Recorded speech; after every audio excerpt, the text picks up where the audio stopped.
Social media కారణంగా ఒక కొత్త జబ్బు వస్తుందంట ఆడపిల్లలకి.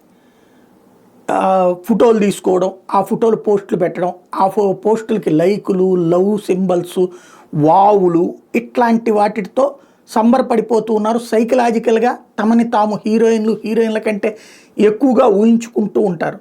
ఇందులో కొంతమంది రెగ్యులర్గా చూసేటటువంటి వాళ్ళు, ఇదిగో నీకు ఇందులో తేడా వచ్చింది, కళ్ళల్లో తేడా వచ్చింది, లేకపోతే ఒళ్ళు చేస్తున్నావు, లేకపోతే కనుక నీ అందం తగ్గింది, లేదా నీకు కొంచెం కలర్ తగ్గావు, ఇట్లాంటిది ఏదన్నా కనుక ఫ్రెండ్లీగా సజెస్ట్ చేస్తే వెంటనే వాళ్ళు డిప్రెషన్లోకి వెళ్ళిపోతున్నారట. ఇది ఇప్పుడు పెద్ద సమస్య అయిపోతుంది. దీనికి సంబంధించి సైక్రియాటిస్టులు దీన్ని బ్యూటీ అబ్సెషన్ సిండ్రోమ్ అంటున్నారు. బాడీ డిస్మార్ఫిక్ డిజార్డర్ అని పిలుస్తున్నారు.